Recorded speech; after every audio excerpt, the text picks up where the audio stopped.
Welcome, everybody.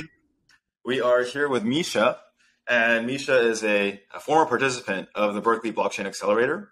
It's very nice to have you on board here, and I'd love for you to explain to the audience who you are, what you do, and what makes you so passionate to get up in the morning and be a part of the blockchain revolution.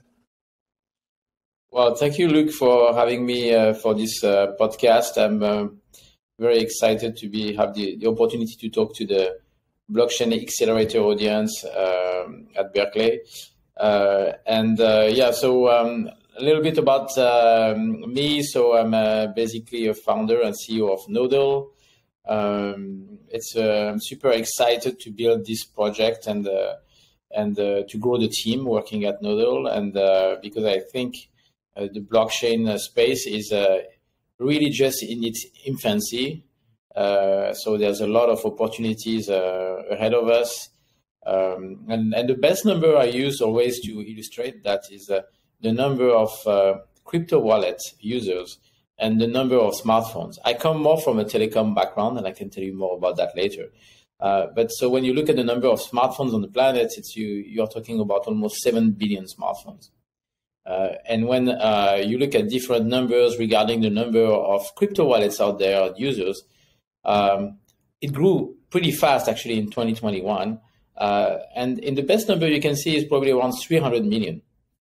So I always look at this gap between the number of crypto wallets and the number of smartphones, because it means there is such a room for growth. And that's why I think we are just at the beginning of this real revolution. And I'm excited to be part of it. Vision at Nodle is really to build a giant decentralized wireless network, and I can tell you a bit more later.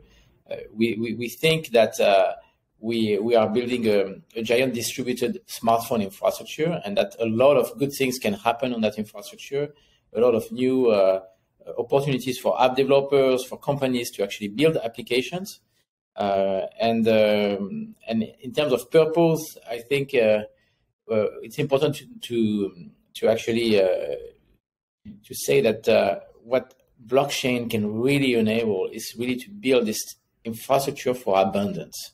And that's where we want to contribute most, because we believe that we can help build that infrastructure for abundance. There's enough value to be created, and now we have the ways to distribute that value better, more efficiently to more people, fast. Super excited to be in this industry. So when I explain blockchain use cases, sometimes it sounds like black magic. As I told you, my mother listens to these podcasts, and often I wonder, wow, is she listening and getting it? Or is she listening and just having fun? Or worse yet, is she listening and thinking, wow, my son is in a fake industry. This is a bubble. Now, I'm thinking of Nodle, and I believe in the project, clearly. We're part of the same family at the accelerator. So given the bigness of Nodle's vision, what is the smallest form of the idea, the concept that you could communicate to those who are not crypto native? Well, I can maybe tell a little bit of the story and how I came to build Nodle. So prior to build Nodle, I had another company, and we built a technology of peer-to-peer mesh networking. So that technology was enabling smartphones to communicate with one another, and primarily it was used to share bandwidth. So you could access the internet through other people's smartphones, or aggregate the bandwidth through several smartphones with your phone or tablet or computer. And the best use case we found for that technology ended up being a messaging app. So back in 2014, we launched an app that actually got quite famous called FireChat, that was enabling people to message each other when there is no internet access. We built it as a demonstrator app for Burning Man. And surprisingly, it got used in so many different use cases. We actually thought it could, but we didn't think it would actually take us by such a storm. So it got used in all the pro-democracy movement and protests around the globe. The biggest one was the Umbrella Revolution in Hong Kong back in 2014 in October, when we had 500,000 people installing the app to communicate because they were afraid or thought that basically the government would shut down access to the internet, and they wanted to coordinate their movement. Surprisingly, and it was really a coincidence, I was in India at that time, just before it happened. And I stopped in Hong Kong because I was going to negotiate for investments with investors from Hong Kong. And while I was there, 100,000 people installed the app overnight. And I could see in big chat rooms, people actually really organizing the protest. So decided to stay during that time, which was pretty exceptional. And everywhere I was going, I was receiving notification on my smartphone, FireChat user nearby. And I said, wow, this is working. Because, when you start something with a crazy idea, it's a dream. And then now I was there in the middle of of people using the app, by hundreds of thousands of people using the app. And I was going everywhere in the city, and I was being notified that people next to me had the app. And so that was really a aha moment. And I said, wow, it's really, really working. This infrastructure really works.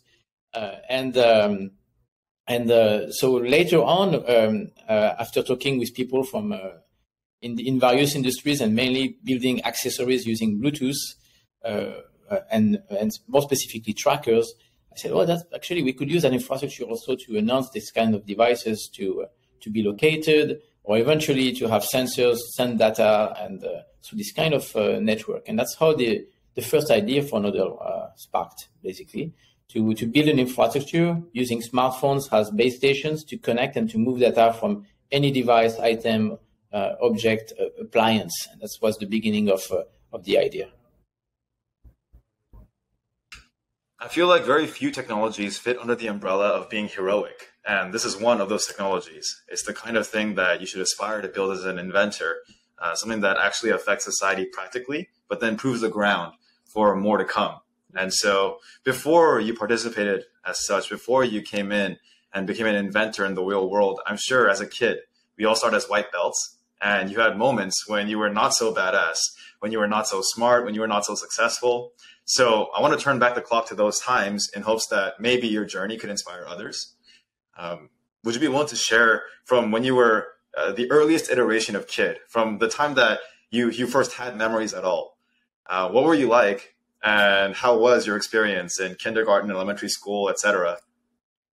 Wow, you want to go that far? Okay, That far. Maybe I can highlight mainly the moments linked to my love for computers.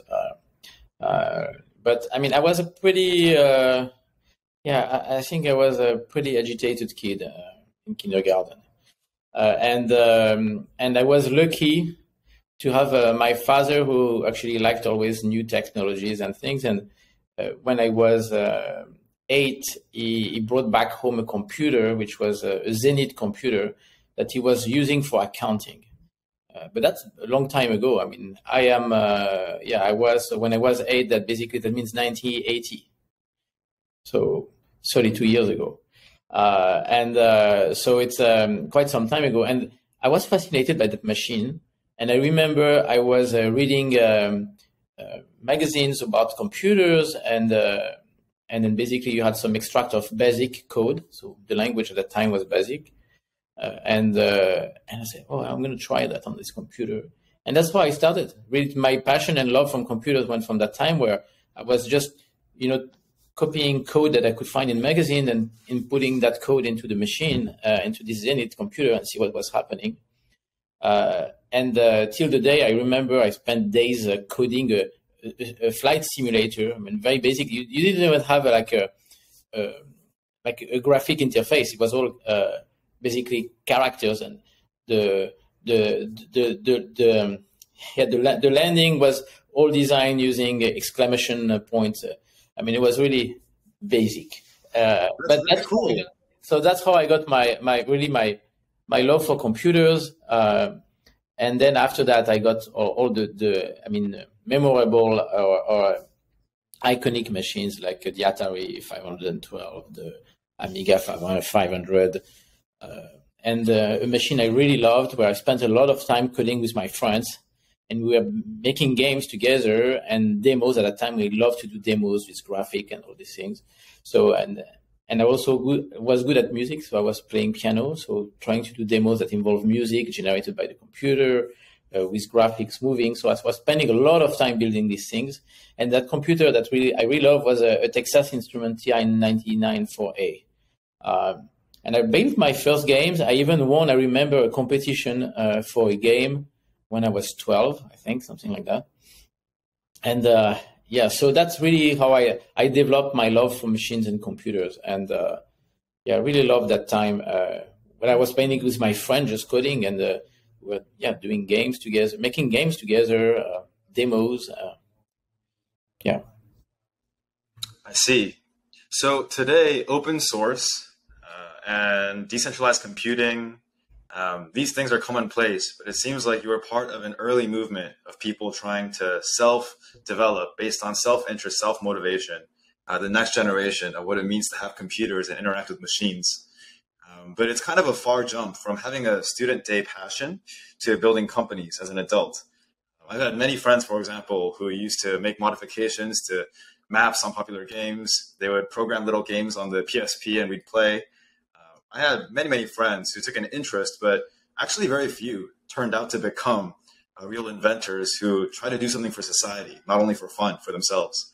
And so I'm wondering for you, when was a turning point where you realized I might want to take these skills and these thoughts and bring them into a practical application to help the world? I think I have always been driven by making this world a better place and see what I was building and contribute to actually make the world a better place. I also had always a very hacky mind. So always tried to see how I could go around regulations and build things that could really bring disruptions. And I can give you a few examples when I started my first company, really. I mean, I had a company before, but the one that I really started, I consider that where I spent a lot of time was in 2000, a basic engineering company. And we were doing websites for companies, so it's like a service provider. And we were doing a lot of interactive websites, so with database, which was actually quite complex. And we were using a technology that probably now nobody knows about or forgot, which was Flash, which was enabling you on the browser to have really nice graphic and animation. And because I had a love for communications and more specifically telecommunications, I don't know why, I was always fascinated by phones and smartphones. Now smartphones, but before phones. Like I got a mobile phone pretty early on and pretty young. So I always was fascinated by the idea of how can we merge these worlds, like computers, telecommunications, what can be done there. So I was really fascinated by these ideas.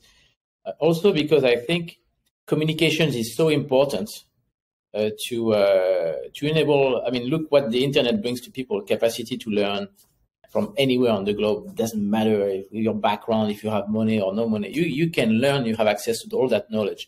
So I think, I was always fascinated by the power of communications in general. And so back in the 2000, one thing I did was I found a way to buy interactive, so they call IVR, interactive vocal response servers. And I had Dell servers, and basically I find a way to pilot and create application for interactive voice response servers using web interface. And I was lucky to meet with, in 2004, you had basically the beginning of Skype, who was really skyrocketing. And I meet with the founders and I show them, look, there's a way to create basically these interactive voice response systems through web interface. You should plug that into Skype for businesses. And then Niklas, the founder of one of the founders, said, Micha, but this is pretty cool. You should just push it on the market and see if it works. And I said, well, but it's not polished yet completely. And I said, no, just push it. And as I finished the meeting with him, he tells me, oh, no telecom operator wants to sell us communications to landlines and mobiles. And I was doing that on the side as a way to generate cash for my company. So I said, oh, that's all you need. Oh, no problem. I can connect your Skype and enable all your users to place calls to landline and mobile. And then basically I flew to London and got a contract with early on with Skype to terminate calls for Skype. And it was an amazing journey. I mean, we were at that time almost had no competition. After very quickly, I mean, they stepped up and understood the game and came into that. But just to say that basically, we were very early in finding ways to generate basically revenues by disrupting the telecom with the internet. And one of the most lucrative way to generate that money was actually to create voice over IP routes in countries where there was monopoly from governments, where only the national telco could sell communications. And I was finding partners in these countries installing my Cisco routers and creating telecom routes. And then I was able to sell voice over IP routes at basically 30% or 50% less expensive than the traditional telecom routes. And that was a good hack, I would say, of the system. And I pushed that so much in all the products I built after that, always in the telecommunication space, that I even went to ask the ITU for my own country code, because I wanted to give a number to everyone, so everywhere you are in the world, you would be called for a local cost of communication. Actually got in trouble for trying to do that. So, but that just it gives you an idea of basically the mind and the spirit. Since you use a lot the word inventor, you have to go in territories basically which are at the forefront of technology and try to push basically always the boundaries of what can be done to. At the end, it was really the goal was to get the costs as low as possible and make these things free. Mm-hmm. And I think that's very important, because then you lower the barrier to entry, you improve communications for everyone. Yeah, agreed. I feel as though democracy can be made more real-time and liquid if we have a higher rate and scale of communications. The power of rulership by people, the power of open source, it only extends as far as how readily and accurately we can communicate with each other. So I believe that the work you're doing is directly relevant to helping the world be more unified and also more diverse. But that said, I find that commonly I hear, you're doing something right as a startup when Apple sues you. That when the big players find it necessary to sue you and shut you down, something's going right. And so in your adventures, I'm sure you've drawn the harsh, heavy-handed criticism of various bureaucracies and various big companies. And maybe you made a few enemies along the way, people who wanted to be more centralized, or people who wanted to be less democratic, or people who wanted to keep tech more for the elites than the people. So all that being said, do you have some crazy war stories that you wouldn't mind sharing that aren't secret?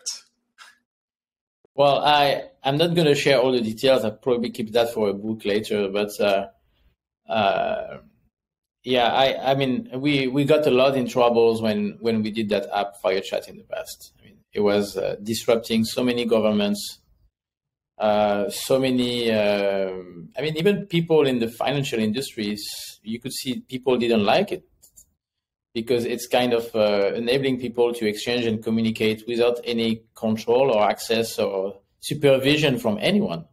And I think that was super exciting, because the goal was how can we recreate somehow an internet made by the people, for the people, that can spark anywhere. And the original idea was very legitimate, and is still legitimate, is even if you are in a place, in a village, in the middle of nowhere, if you have these smartphones with you, you can recreate a local network instantly.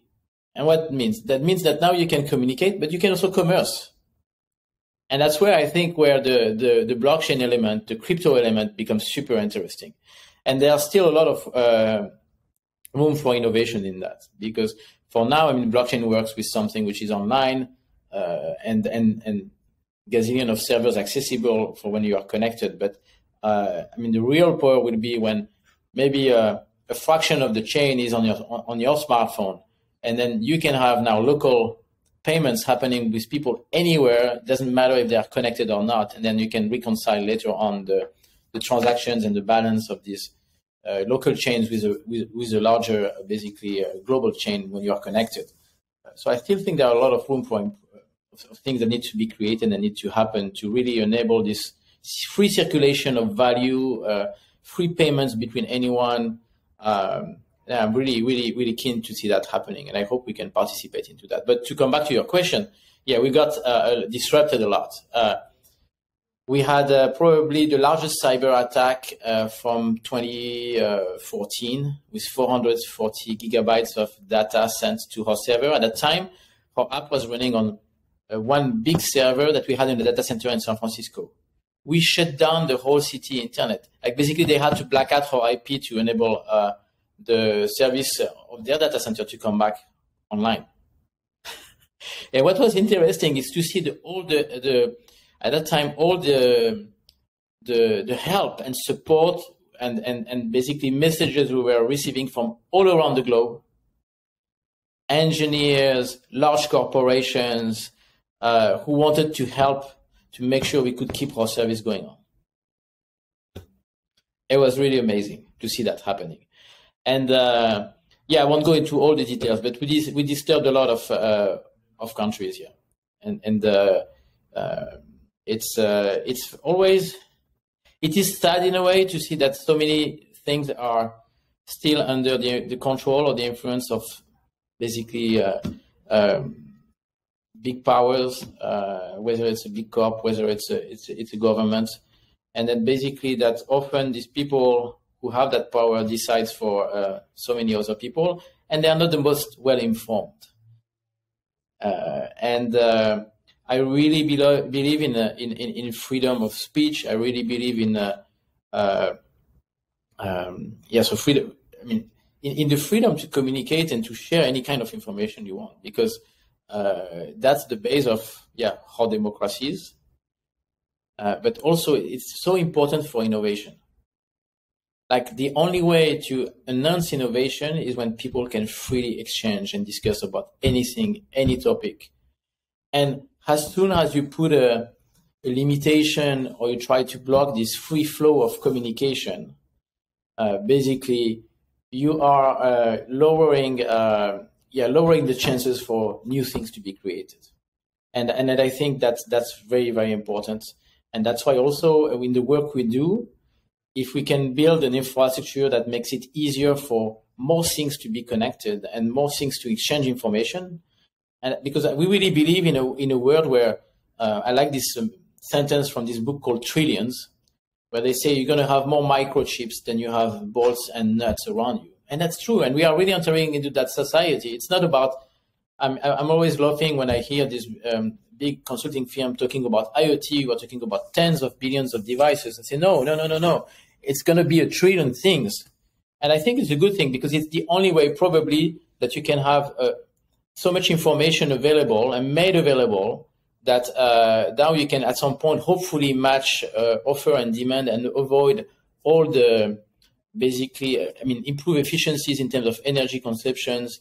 And I think that's, if we reach to that point, then so many things will basically just flourish in terms of new ideas, innovations, and systems, because they will be more and more automated. And if we bring AI into that equation and blockchain, then I think we have no idea what's going to happen. It's going to be huge. And I think once we get into a society where everything can freely communicate like that, exchange information, where you can verify the information in the blockchain. So the blockchain infrastructure brings the trust. The AI basically system can keep on figuring out how to optimize and improve everything, every process in every business, every industry. We are going to accelerate as a society in something we have, I think, no idea.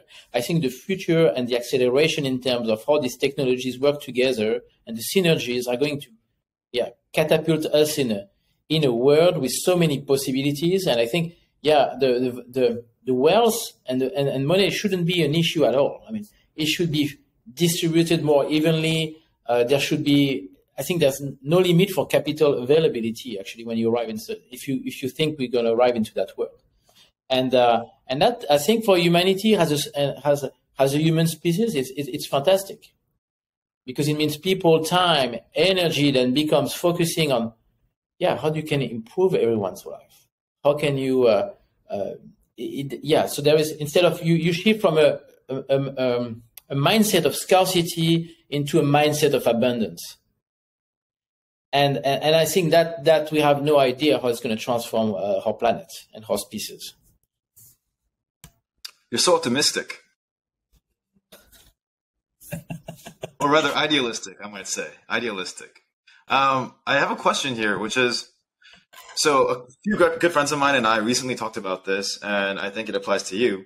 The ancient Romans and Greeks had a concept that we as humans are born into or elect to choose. certain classifications of human. So there's the military class, the merchant class, the philosopher class, politician class, blah, blah, blah. And I wonder for you, do you think you were born into a certain class? And do you think you chose that class or something else to live life as? By the way, to clarify, this is not based on, it's based on who you are. Yeah, I get it completely. I think I became a warrior by what I experienced as an entrepreneur. And you have a good taste for war. I mean, you need to be happy to go at war, yeah, because building companies, nonetheless, is you have to fight every day and never give up. I mean, it's like to the latest second. I mean, don't never think you are defeated, like, because something is, if you persevere, something is going to happen. And for that, you need one quality, which is, I think, one of the most important qualities as entrepreneurs. You need faith, but it's faith in yourself. And for that, you need to learn to love yourself, all these things. But that's something life teaches you about these things. So I think I would say warrior and philosopher also because, you need to be a philosopher. I mean, a little bit of philosophy, I think, in this world. Just to, we live in a tragic comedy. And if you cannot take distance with everything you experience every day, I mean, no, I think it's can be too harsh on yourself. So you need a bit of distance. And I think the philosophy can give you that, and the sense of humor as well. So it's, I love that. Yeah.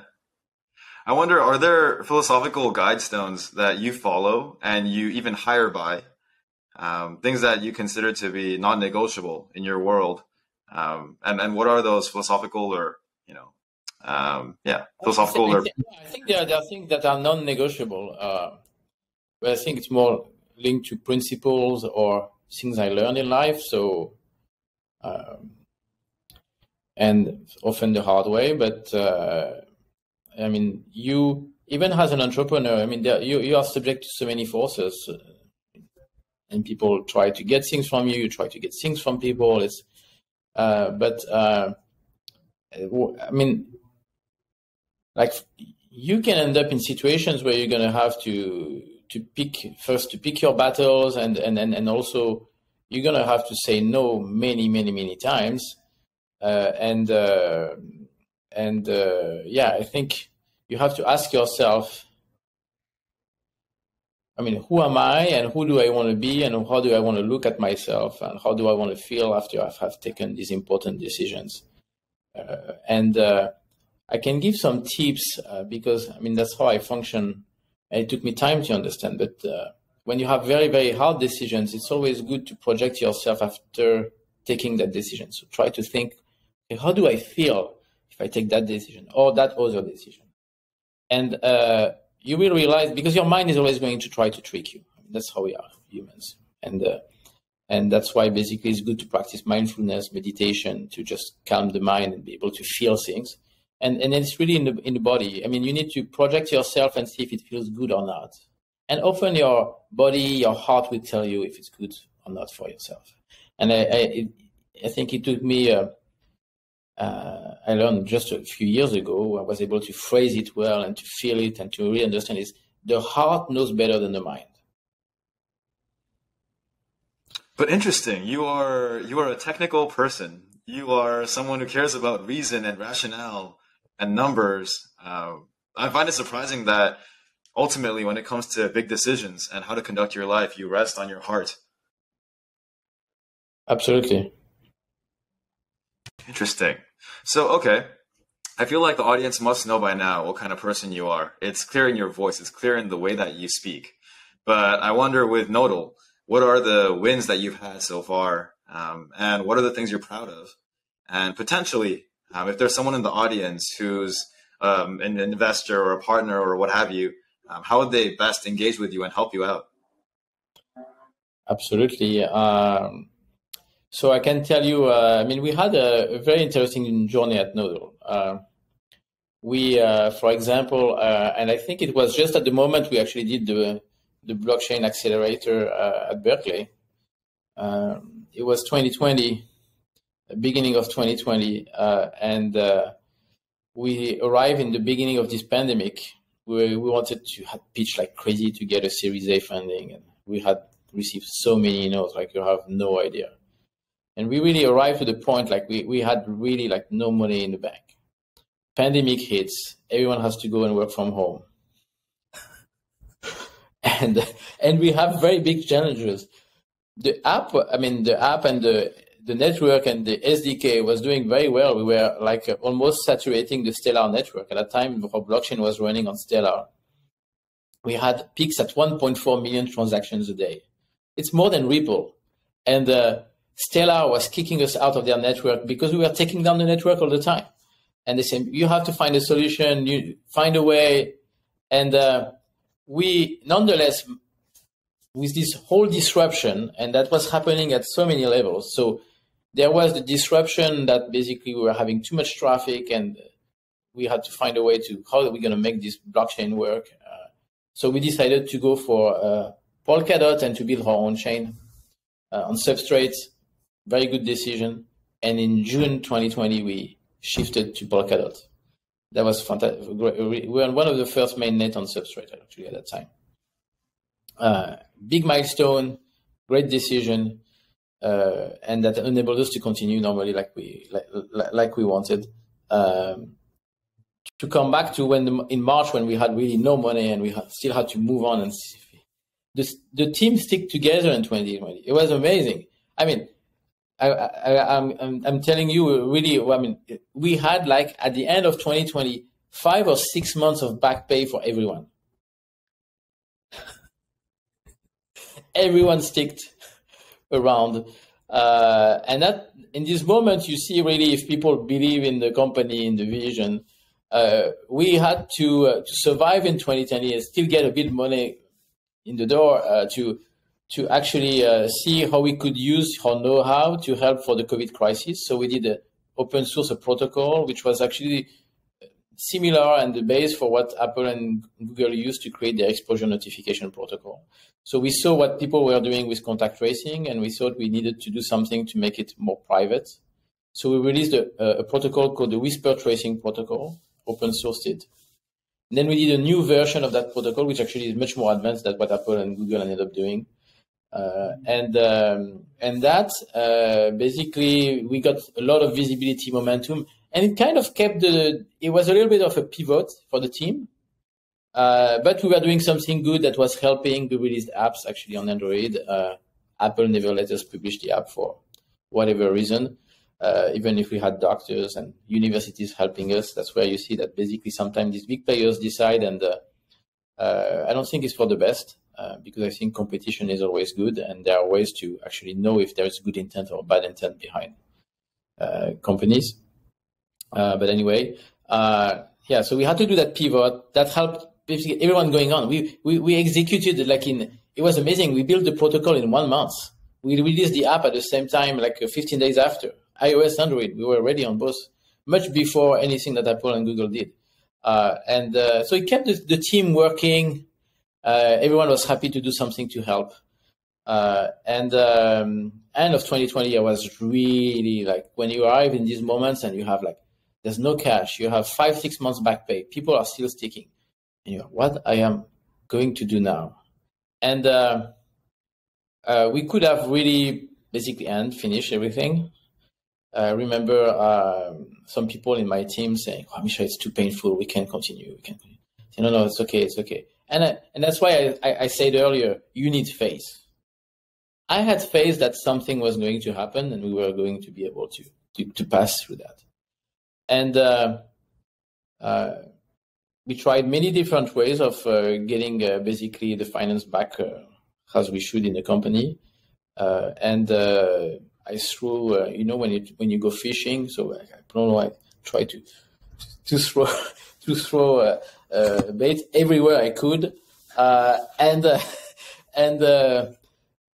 then beginning of 2021, the crypto market started to actually look pretty good, and we started to receive a flow of demand from outside of the US from people saying, "Oh, we want to basically purchase some of these your tokens? Do you sell tokens? And it's something we had put on hold because of basically the crypto market at the time.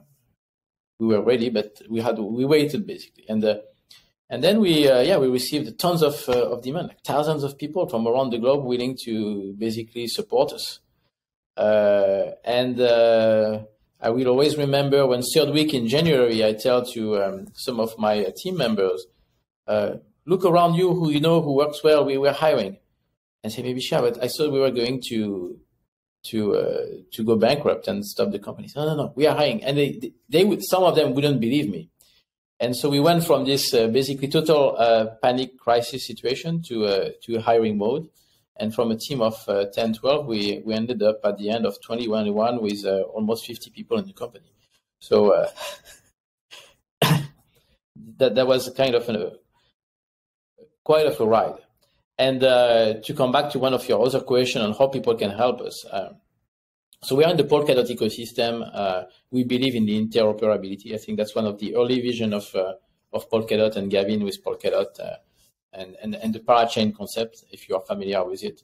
But I think actually at some point for the success of the whole blockchain industry, we need to have full interoperability between all these, chains or layer 2 protocol on Ethereum, Polkadot environment, parachains, Cosmos. Because the more these things, and again, we come back to communication, the more this ecosystem can communicate and exchange, the more opportunities there will be for everyone. So I don't believe necessarily that there's going to be one big chain winning over all the others. No, I think blockchain is such a disruptive technology, and it requires also so much customization to specific industries if we really want to get the most out of these new technologies of blockchain. We need to customize things according to different domains and industry.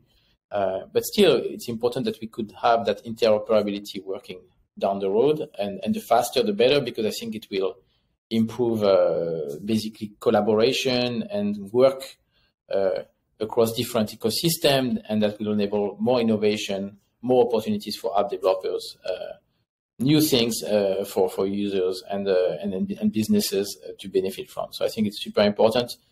And how the community can help us today is we are in this race to get a parachain slot. So a parachain is basically your chain that becomes compatible to be validated by all the servers in the Polkadot ecosystem. So you have 20,000 servers approximately. It's, I think, 600 that are always up at any time doing the validation. But it's 20,000 servers that try to contribute to validate the transaction of the Polkadot network, and that are now going to validate transactions for parachains. And that increases a lot the security, because a lot of money is staked already on these nodes who are validating your transactions. And ultimately will enable your tokens to flow into more easily into other ecosystems of other parachains. And it's very important for us to get a slot. First, to stop the distraction, because we're in the middle of auctions. And it's a lot of distraction when you are in the middle of these auctions to get a slot. And then it's good for the future, because I think we can bring something that very few ecosystem and blockchain can bring to the Polkadot ecosystem, is a connection with the real world. I see Nodle has a way actually to really become this interface between different blockchains and the physical real world, because we are also primarily an IoT chain. So we can interact with things in the physical world. So I think we're going to become a very key element of the whole Polkadot ecosystem, and potentially things like the metaverse as well, because I see a lot of ways how the metaverse can interact with the real world, or the real world wants to interact also with the metaverse. So if we can be at that basically in between these, I think there's a lot of great possibilities and great revenue perspective for the whole Nodle ecosystem. So if you want to help us, go to parachain.nodle.com, nodle.com, and commit your dots or buy dots to commit on her chain, and we reward you for doing that with Nodle Cash tokens. So we need the help of everyone so we can stop the distraction and quickly become a parachain. Totally. That's a worthy cause. You're democratizing the power it takes to push you to the next level. And I like what you say about interoperability and multiple chains. I feel like in the future, we'll see more of the word omni-chain, omni-channel, omni this, that, because ultimately we want a world where anybody and any technology can harmonize with each other to create outcomes that are beneficial for both parties or all. So that being said, I see you as somewhat of a Robin Hood, maybe not a Robin Hood, maybe more like a Spartacus, somewhat of a leader without a leader, a revolution without a leader. And so I hope Nodle continues this march towards the future. That said, before we wrap up, is there anything that you want to share with our community? Yeah, before we wrap up. I mean, I like what you say about, I think we will be very successful and really successful actually when people will have such an ownership of the network themselves that they become the one who actually can create any movement and can lead any initiative for the benefit of the whole ecosystem. We are lucky that because of the nature of our network and our token, you can actually very easily install our wallet and become part of the network. So you can install the Nodle Cash app on your smartphone, become part of the network. And you're going to start generating Nodle Cash token for participating in the network. So it's a great way to feel ownership also in the network just by having the app. And I invite all of you, if you haven't done it yet, to actually install the Nodle Cash app. It's available on Android, on iOS. And by participating, you're going to start earning tokens. I think, like I mentioned before, we are really in the infancy of this. I am fascinated personally by the potential of things like DAOs, so decentralized autonomous organizations, and all the things around DAOs or linked to DAOs, and maybe the next evolution of DAOs. I think we don't know. I mean, it's still very early there. A lot of innovation are going to come up.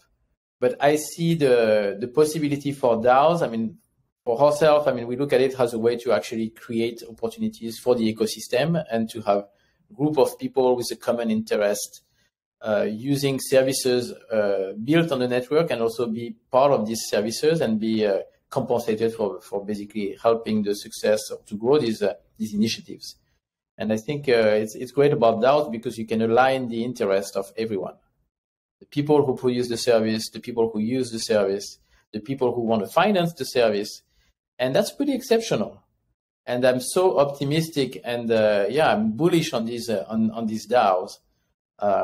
It's also an interesting domain. I mean, if you are a student and you're just starting to learn and you like the blockchain ecosystem, I think all the things around DAOs and how are these DAOs going to interact with normal corporations or existing regulation is also a domain that is very, very interesting. Do you have any favorite DAOs? The classic, and it's easy to say that, but I like the MakerDAO because I think they pushed to the limit pretty far to manage to have something working that's fully autonomous and that works pretty well to guarantee actually stability for of the token. So with their stable, with the DAI. I learned recently that they got rid of any organization they had really to have everything run in the Ether through smart contracts. So I'm really fascinated by what they accomplished. Even if there's still a lot of room and for improvement and progress, but I think they are kind of fascinating now. We at Nodle, we are looking at actually helping to spark some DAOs in different domains that touch communications, IoT, smartphones, and things that can also be very consumer oriented. Because also I think it's important to not forget how the market is moving, and we had the proof with NFTs is actually driven a lot by the consumers today. The blockchain ecosystem, the whole ecosystem is driven a lot by the consumers. When you see the success of NFTs and the success of gaming companies using blockchain, I think, so the consumer market is very important. And just to put a final word, if you and maybe help you understand better the vision at Nodle and what we are building. And also feel free to reach out to us. We are recruiting. We are looking for great talents all the time. So do not hesitate to reach out to us. If you look at Ethereum, which is really a successful, fantastic blockchain, I mean, Ethereum, the base of the idea and the vision was to build a fully distributed computer. With Nodle, we are building a fully distributed smartphones. I always like to ask that question to people is, imagine all the things you can do on a smartphone that actually you cannot do on a computer. And then you can see and just imagine all the possibilities that you can have by having access to millions of smartphones around the globe in a distributed manner.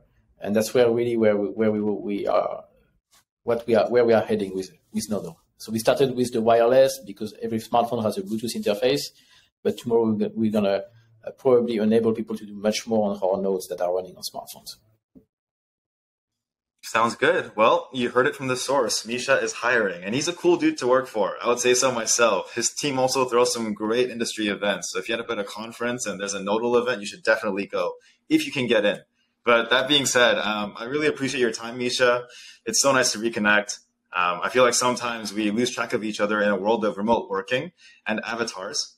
But sometimes it's great to get personal and know each other's names and to realize that we're all human beings behind this revolution. So thanks for coming on. And whatever you need, whenever you need it, I mean, the accelerator is here for you. Thank you, Luke.